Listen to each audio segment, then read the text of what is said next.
Bonsoir à toutes et à tous, bien heureux de vous retrouver pour la tranche info en direct sur votre antenne Canal 10 Télévision avec au programme de cette soirée Info 10, le journal local et régional qui sera suivi du Focus et nous sommes jeudi et donc le jeudi c'est anthropologie mais pour l'instant place à l'actu.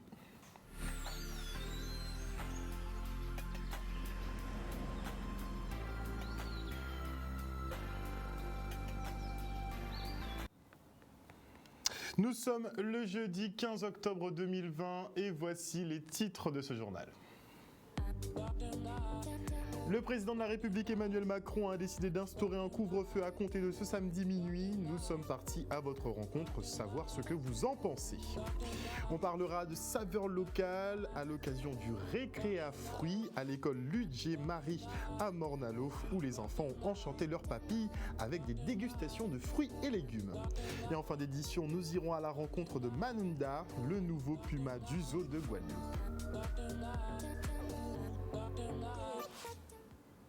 Et avant de développer ces quelques titres, on part sur le front social, puisqu'après 40 jours de mobilisation, les salariés de la société anti-sûreté sont prêts à suspendre le conflit, mais pas à n'importe quel prix. Reçus par la direction du travail, ils ont exposé leurs doléances et exigences qu'ils ont accepté de revoir à la baisse pour certaines.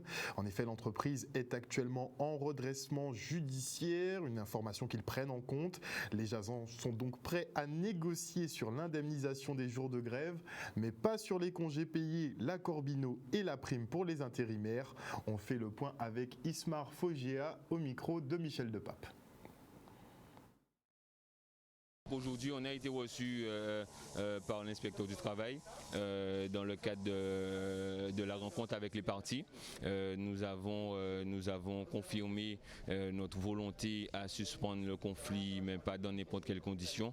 Nous avons exposé les points sous lesquels nous voulons que les choses soient réglées, les points d'achoppement de la première négociation.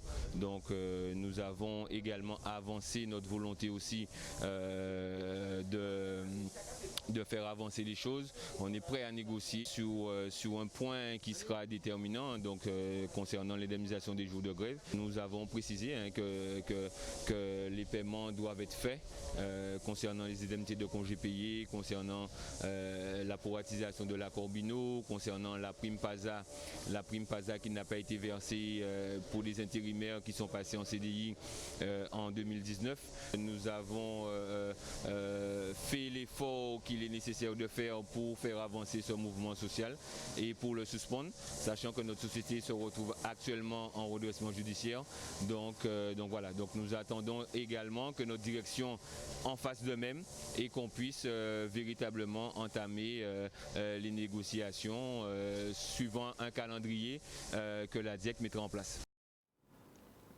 Le syndicat UGTG, lui, dénonce la défaillance du système de santé en Guadeloupe. Le syndicat accuse l'Agence régionale de santé de minimiser les chiffres et que nous avons déjà dépassé le cap des 100 morts liés au Covid. Pour Elie Domota, c'est très clair. On bande canclos criminels, mettez vie en nous en danger. On l'écoute. La Guadeloupe, aujourd'hui, là, c'est le pays au monde qui a la plus grosse augmentation de décès par habitant, par le nombre d'habitants depuis le mois de septembre. Encore rappelé, le 16 mai, nous tenions à peu près 16 morts en Guadeloupe. Jeudi là, au 14 octobre, nous avons 111 morts en Guadeloupe liés au Covid. Là, nous attendons le DENUS, qui a venu le 11 octobre, qui a dit qu'il y a 92 morts ou 96 morts. C'est faux. Là, il a dit ça, nous avons dépassé la centaine, nous avons 102. Et c'est les chiffres officiels de Santé publique France que l'ARS Guadeloupe a enregistré dans les sites à ministère là. Donc, il a menti nous sur le nombre de décès. Et pourquoi? Pour exonérer de la responsabilité que nous avons en tant que service défaillant. Nous nions défaillance des systèmes de santé en Guadeloupe qui conduit à cette situation-là. Et là, nous avons comparé les chiffres à la Guadeloupe à les autres îles de la Caraïbe. Alors là, nous sommes obligés de mettre nos capléries. Nous, en deuxième position derrière Porto Rico, en colonie américaine. Autrement, nous plus mauvais que tous les autres pays de la Caraïbe, que ce soit Cuba, Venezuela, et Trinidad et Tobago, la Jamaïque, etc., etc. Et nous pas même qu'à parler de Sainte-Lucie et de la Dominique qui sont des modèles en matière de gestion à épidémie là. Et pour qui bitin? Parce que tous ces pays-là, ça, tant bien que mal, ils ont essayé de faire le choix de préserver la population à eux, préserver la santé à la population à eux, au lieu de courir derrière l'argent.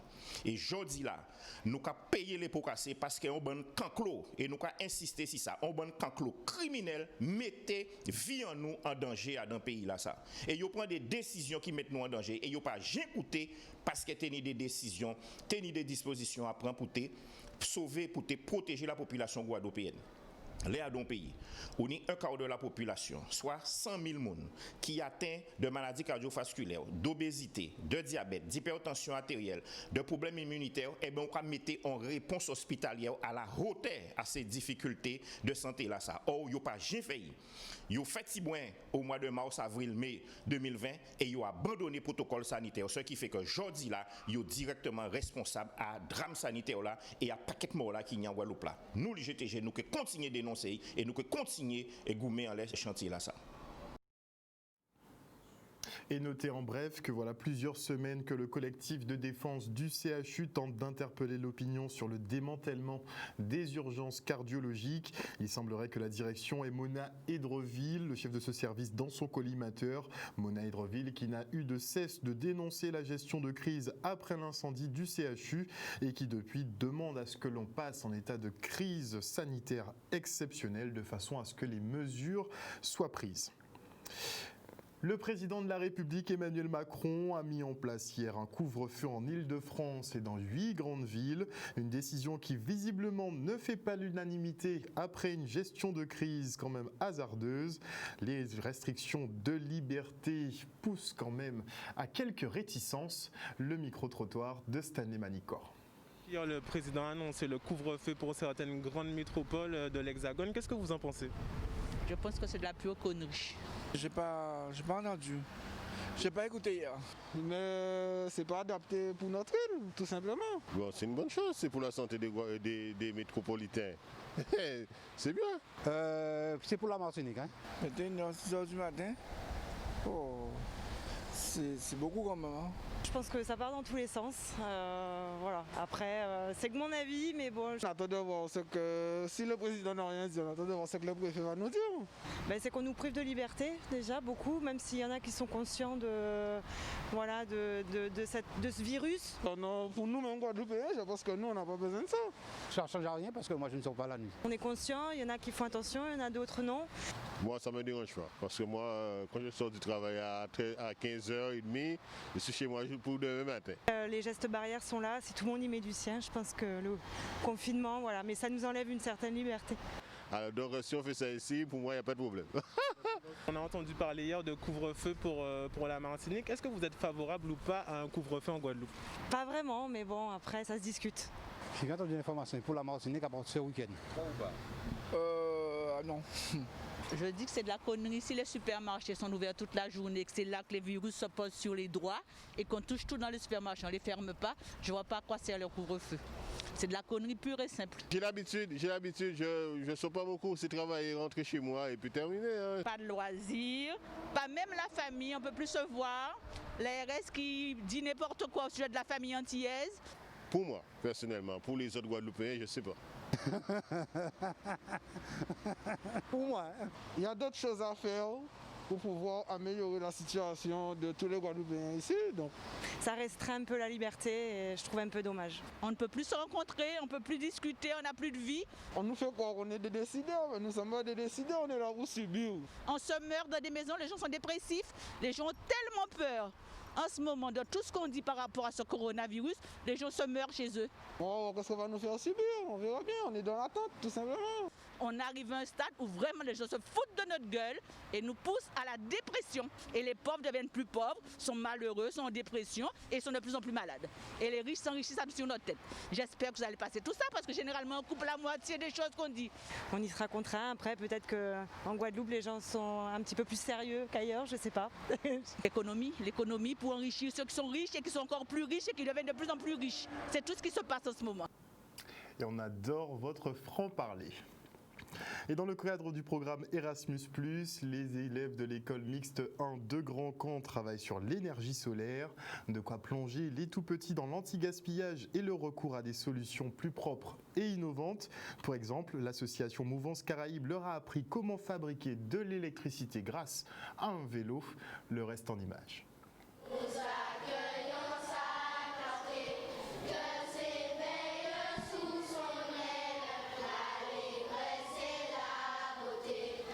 Des Erasmus Day, justement, on est chargé de faire connaître ce programme déjà en Guadeloupe, mais ça se passe aussi dans toute l'Europe pour déjà que vous, médias, vous puissiez vulgariser l'activité parce que ça nous permet à nous, en Guadeloupe, de sortir un petit peu des frontières et d'élargir les connaissances des enfants. Alors on choisit une thématique, cette année c'est l'énergie et en particulier le photovoltaïque. Comme on est dans une dynamique de développement durable, si vous regardez un petit peu autour de vous, notre école est couverte de panneaux photovoltaïques. Donc quand les collègues ont parlé de faire un projet sur le soleil, nous on a tout de suite choisi de faire l'énergie solaire et en particulier le photovoltaïque. On présente le projet d'Erasmus+, pour travailler sur la science. C'est quoi pour vous? Qu'est-ce que vous avez? On travaille sur le soleil. On travaille sur le soleil et la technologie. Plusieurs sortes d'énergie. Comme quoi? Le soleil, le photovoltaïque, les panneaux solaires. Tous les élèves, quel que soit le niveau, ont un volet énergie ou un volet sciences, technologie. Donc on va découvrir le système solaire et les enfants vont ensuite travailler sur toutes les énergies existantes en Guadeloupe. Mais on va vraiment faire un focus sur le solaire. Là, ce sont 2 écocyclettes, donc ça nous permet d'adapter une pédagogie active. Donc on explique ce qu'est l'énergie, les gaspillages énergétiques, l'électricité, comment ça fonctionne. Et ensuite, on a une partie pratique où les enfants démontent le vélo, le remontent et se rendent compte avec pas grand-chose qu'on peut fabriquer l'électricité. Au lieu d'utiliser les voitures, on utilise les vélos. L'activité vélo et l'activité four que vous verrez derrière vous est proposée par l'association Mouvance Caraïbes. Donc je pense que ça va un petit peu inciter les enfants à choisir le vélo plutôt que la voiture ou autre chose parce qu'ils habitent le quartier. On leur laisse aussi la main sur le fait de faire soi-même. On s'est beaucoup renseigné sur comment faire pour contribuer au changement de comportement. Il y a l'information, donc c'est la partie pédagogique qu'on fait, et la partie pratique est super importante. S'il n'y a pas la partie pratique, il n'y a pas de changement.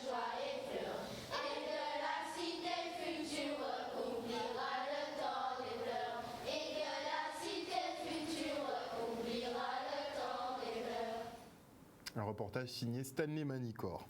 Et à l'école Ludger-Marie de Morne-à-l'Eau, les enfants, eux, ont enchanté leur papille avec des dégustations de fruits et légumes locaux. Une mise en bouche pour qu'ils connaissent les goûts et saveurs de notre territoire mieux que les produits importés. La base d'une alimentation saine et équilibrée entre amertume, acidité, sucré et salé. Le reportage de notre mordu du terroir, Charlie Dagonia. On est dans la semaine du goût, donc on a le récré à fruits, qui est une très bonne chose, dès la maternelle, c'est le plus important. Donc c'est à continuer. Donc la volonté de notre conseil municipal, c'est de faire perdurer cette initiative jusqu'à ce que les enfants, même en allant au collège et plus loin, gardent cette culture. Parce qu'il faut prévoir pour éviter l'obésité chez l'enfant. Et avec la reconnaissance du goût, Monsieur Kishner, le chef Kishner vient de maintenant faire la reconnaissance du goût, les enfants, ils adhèrent plutôt au sucré, alors qu'il y a du salé, de l'amer, de l'acide. Mais ils ont tellement le sucre en tête que tout ce qu'on leur présente le plus souvent, les 4 enfants, disaient que c'était du sucré. Alors là, ils ont eu, avec M. Kishner, à savoir l'amer, l'acide, le sucré et le salé. La ville de Morne-à-l'Eau a profité de la semaine du goût, dont le thème cette année de la terre à l'assiette, pour relancer l'opération Récré à fruits. C'est une collation saine à base de fruits et de légumes locaux qui seront distribués gratuitement par la ville de Morne-à-l'Eau à tous les enfants des écoles maternelles et élémentaires de la ville. Les enfants étaient super, ils étaient très dynamiques. On leur a fait découvrir les différents goûts. Beaucoup connaissaient déjà, donc on a essayé de valoriser tous nos produits locaux, faire découvrir aux enfants certains produits, comme le pitaya ou le ramboutan, des produits qu'ils ne connaissaient pas forcément, mais la majorité des enfants connaissaient. La semaine du goût, c'est apprendre tous les légumes et les fruits qu'on a sur notre terroir. Et il ne faut pas que les enfants connaissent plus les produits d'ailleurs que nos propres produits. Donc du coup, il est important aussi que les parents montrent aux enfants, parce que par exemple la Christophine, tous les enfants savent manger. Tout à l'heure, là on a eu l'exemple, tous ils savent ce que c'est la Christophine en le mangeant, mais ils ne savaient pas à quoi ressemblait une Christophine. Beaucoup ne savaient pas à quoi ressemblait une Christophine nature. Ici maintenant on goûte des choses pour trouver c'est quoi ou s'il y a quoi dedans. On a aimé le truc de rond qui était acide. On a aimé aussi la salade de concombre. J'ai aimé le gâteau, le concombre, le truc acide. Si j'avais un message à faire passer, ce serait de diversifier l'alimentation des enfants, leur faire découvrir le maximum de choses et apprendre aux enfants à écouter leurs sensations, écouter ce qu'ils ont envie de manger. Consommer local. De très bonnes initiatives qu'on devrait répéter très fréquemment d'ailleurs. Et on souhaite maintenant la bienvenue à Namunda, la nouvelle femelle puma du zoo de Guadeloupe, choisie pour s'accoupler avec Caru. Le félidé se fait déjà, elle a déjà fait ses marques dans le parc en fait. Les deux cougars présentent apparemment une bonne compatibilité génétique et il reste à croiser les doigts pour que Namunda tombe amoureuse de Caru et qu'il nous fasse des petits. Le reportage.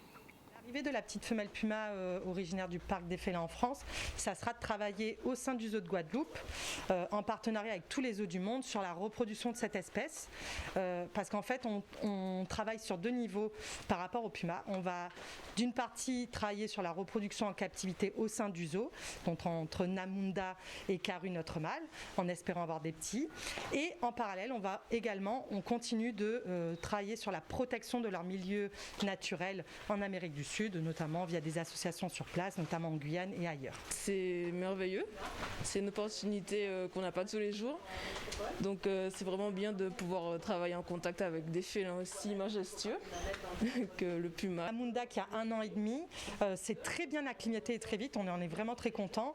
Comme vous pourrez voir sur les images, c'est un animal qu'on a découvert un peu comme lui, il a appris à nous connaître, donc il a dû s'acclimater à son nouveau milieu, au nouveau soigneur animalier, mais ça s'est très bien passé. On voit que c'est une petite femelle très curieuse, espiègle, qui adore découvrir son environnement. Et pour l'instant, les relations avec Caru se passent plus ou moins bien. Donc on espère pouvoir avoir une mise en contact très rapidement. Le fait d'accueillir des publics, de les sensibiliser, de faire de la pédagogie autour des espèces qui peuvent être en danger sur la protection du milieu est un des rôles importants du zoo de Guadeloupe. Mais aussi, un petit peu en coulisses, et que les gens généralement ne le savent pas, on a tout un travail derrière, que ce soit sur des financiations, des associations dans leur milieu naturel sur place, mais également des aides techniques, etc. En fait, le zoo de Guadeloupe participe à la conservation sur différentes parties du coin du monde de zones d'environnement, de biotopes qui sont en danger d'extinction. Alors, il faut bien comprendre que quand on décide de travailler sur des plans de reproduction comme ça, sur des espèces qui sont en danger, en fait, c'est pas nous qui décidons si on veut cette femelle ou l'autre. En fait, il y a toutes des études génétiques, comportementales, etc. sur tous les individus de tous les pumas de tous les parcs du monde entier, et en fait il y a des compatibilités qui sont déterminées, et en fait c'est cet avis de chercheurs qui nous disent voilà, cette femelle sera plutôt compatible ou non, et du coup c'est pour ça que Namunda a été choisie pour Caru, car génétiquement, comportementalement, avec l'âge, etc., c'était la femelle la plus compatible. Un reportage signé Olivier Félix. Et avant de se quitter, on fait un petit point Covid. Notez d'ailleurs que l'information n'est pas tout à fait tombée, mais visiblement Gérard Cotellon, le directeur du CHU, aurait quitté le comité de suivi Covid-19. Une information à vérifier. Et sinon, la préfecture a publié pas mal de renseignements justement quant à la suite de la gestion de crise. Un plan d'urgence économique renforcé sera donc mis en place. place avec le prolongement de l'activité partielle prise en charge à 100%. Ce sera jusqu'au 31 décembre 2020. L'exonération des cotisations sociales pour les TPE et les PME, ça a été demandé de longue date. Ensuite, on a le renforcement du fonds de solidarité pour les secteurs de l'hôtellerie, café-restauration, le tourisme, l'événementiel, sport, culture et ceux qui en dépendent fortement. Donc le fonds de solidarité sera renforcé. On aura également un élargissement du dispositif de fonds de solidarité. On verra quels secteurs seront concernés. Et on a aussi donc ces prêts garantis par l'État et le prêt direct de l'État qui sont donc prolongés jusqu'au 30 juin 2021. Et vous le savez donc, le territoire est placé en état d'urgence sanitaire, ici en Guadeloupe aussi d'ailleurs. Donc dès ce samedi, toutes les fêtes privées seront interdites. Tous les restaurants devront appliquer un protocole sanitaire renforcé, pas plus de 6 personnes à table et le port du masque obligatoire pour tous les déplacements dans le restaurant. La règle d'un siège sur 2 devra s'appliquer dans tous les lieux où l'on est assis. Le nombre de visiteurs sera régulé dans les lieux où l'on circule debout, comme les centres commerciaux. Ils vont se décider à réguler Carrefour. On verra la semaine prochaine. Et le télétravail également sera renforcé. Une autre mesure pour protéger les plus modestes, ce sont ces fameux 150 € de prime exceptionnelle pour les bénéficiaires du RSA, des APL, ainsi que 100 € supplémentaires par enfant. Et pour les soignants des hôpitaux et des EHPAD, eh bien, ils seront indemnisés sur leurs heures supplémentaires qui seront majorées de 50%. Ils auront une indemnité compensatrice de congé annuel qui sera mise en place et une enveloppe de 100 millions sera déléguée aux agents régionaux de santé. Voilà tout pour ce soir. Merci en tout cas pour votre fidélité. N'oubliez pas que sur Canal 10, vous faites l'information que nous diffusons. Le journal local revient demain à 18h30. Passez une excellente soirée à l'écoute de nos programmes. Prudence sur les routes, on est en vigilance jaune pour fortes pluies et orages. Dehors, c'est le déluge. Donc faites très attention à vous. Bisous.